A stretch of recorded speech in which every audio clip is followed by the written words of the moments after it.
ছিল যখন মীনাক্ষী, অনু আগরওয়াল, মমতা কুলকার্নির মতো অভিনেত্রীরা বলিউড কাঁপাচ্ছিলেন, কিন্তু তাদের ক্যারিয়ার বেশি দিন স্থায়ী হয়নি। এই তালিকায় আরো একজন অভিনেত্রী রয়েছেন, আর তিনি হলেন উর্মিলা মাতন্ডকর। 90 দশকে তার সৌন্দর্য আর নাচের জগতে মোহিত হয়েছিলেন 8 থেকে 80 দশক। একটা সময় পারিশ্রমিকের নিরিখে তাবড় তাবড় অভিনেতাদেরও পিছনে ফেলে দিয়েছিলেন উর্মিলা। তবে 2014 সালের পর থেকে তাকে আর বড় পর্দায় দেখা যায়নি। মাঝে 2018 সালে ব্ল্যাকমেইল সিনেমায় অতিথি চরিত্রে এলেও তারপর যেন একেবারে হারিয়ে গেলেন তিনি।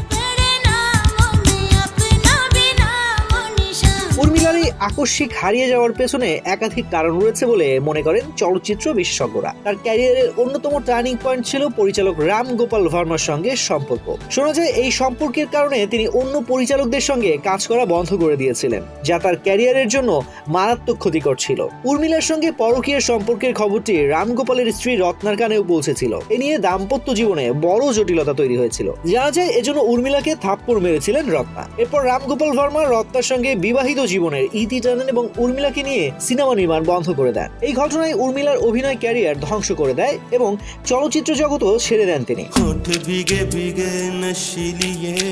এরপর উর্মিলা বিয়ে করেন মডেল অভিনেতা মহসিন আখতারকে। মহসিন বয়সে উর্মিলার থেকে 10 বছরের ছোট ছিলেন। তাদের বিয়ে নিয়ে অনেক আলোচনা হলেও তাদের সম্পর্ক বেশি দিন স্থায়ী হয়নি। শোনা যায় তাদের বিবাহ বিচ্ছেদের প্রধান কারণ ছিল বয়সের পার্থক্য এবং অর্থনৈতিক সমস্যা। মহসিনের পরিবারের পক্ষ থেকে নাকি উর্মিলার সম্পত্তির উপর চাপ দেওয়া হয়েছিল, যা তাদের সম্পর্কে ফাটল ধরায়।